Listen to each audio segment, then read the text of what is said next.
fresh Dile to all. I'm Sakina Butt and I welcome you to our episode of In Conversation with Tibet TV. Today we have with us a very special guest, Thubten Samphel, a person with remarkable work history. He continues to don various roles, that of an author, editor, and currently the director of Tibet Policy Institute of Central Tibetan Administration.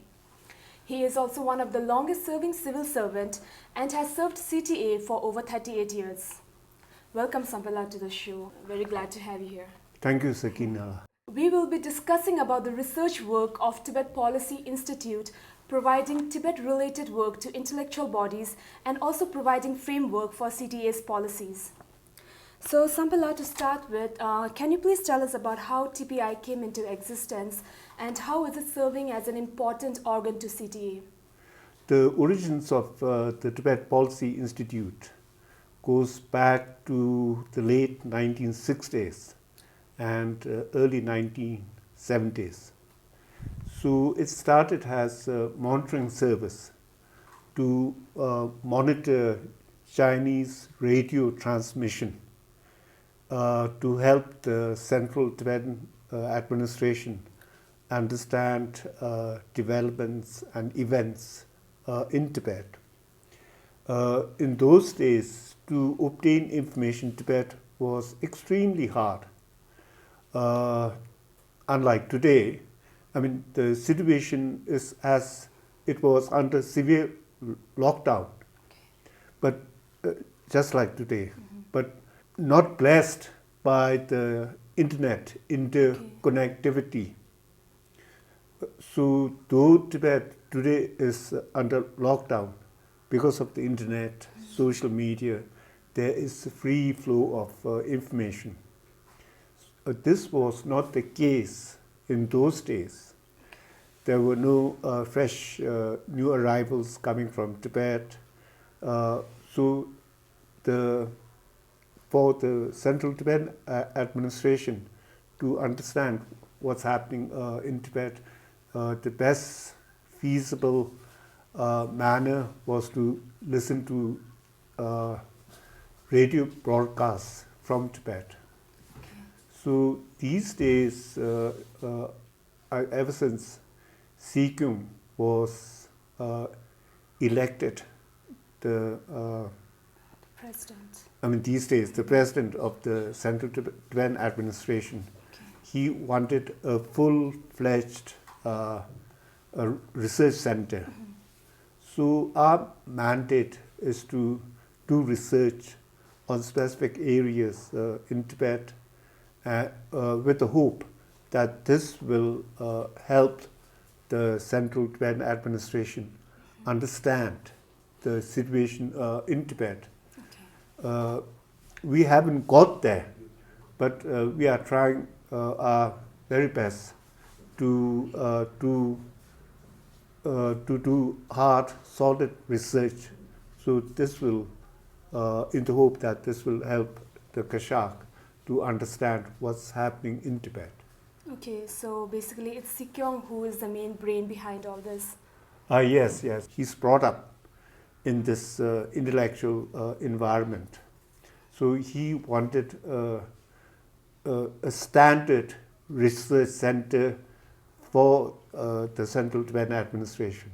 Okay. So can you shed more light on how you collaborate and partner with different institutes and think tanks in India and around the world? Right. The first initial years, we invited many professors, researchers to help the researchers of the Tibet Policy Institute to walk us through research methodology. At the same time, we have had very intensive collaboration with the European Academy. Okay. It's an academy based in South Tyrol in Italy.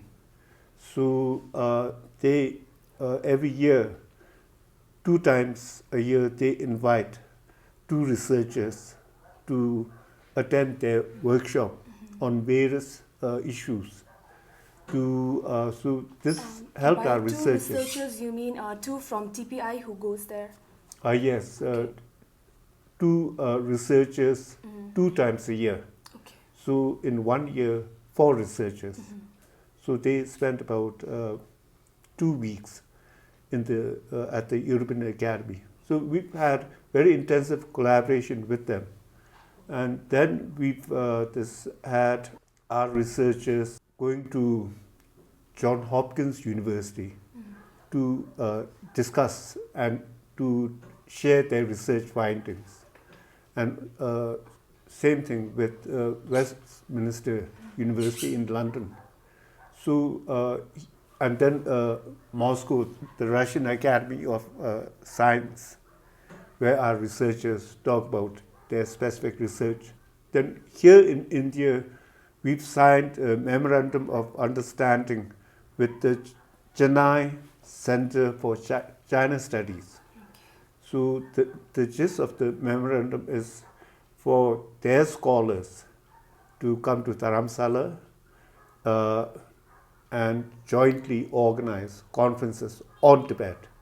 And then for our researchers to go to Chennai and talk about Tibet, the environment, China's policy regarding Tibet. We tend to expand this, and right now we visit universities and to jointly organize workshop or conferences on Tibet. Don't you have any workshops done here itself in Dharamshala? Yes, workshop, conferences. Every year we organize a 3-day workshop, invite all young Tibetan researchers. Our researchers also participate, and then we organize separate conferences on Tibet's environment, the status of Tibetan language in Tibet. Okay. So the Chinese authorities claim that they are bringing development inside Tibet, but reports and evidences suggest that there is always a discontentment among the Tibetans. In fact, Tibet is considered the second least free region after Syria. So how do you see this contradiction? China is a one-party state, so they use propaganda as a tool to justify their rule. More than 150, is it? Tibetans have, self-immolated. This, this act of self-immolation certainly refutes Chinese propaganda. And at the same time, I think for 2 or 3 successive years, despite these self-immolations, China claimed Lhasa as the happiest city in all of China. Okay. So their rhetoric and the facts on the ground are totally, contradictory, and it is very important for us to expose China's propaganda and the reality of the sad, tragic fate of the Tibetan people under China's rule. Okay, so how does research and information dissemination work of Tibet Policy Institute challenge or counter the Chinese propaganda? Our mandate is to, do solid research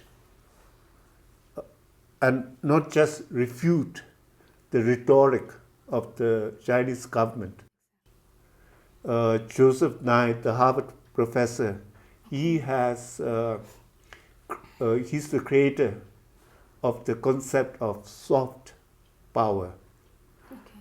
That soft power is the ability of any party, individual, through the power of persuasion to bring others to your side.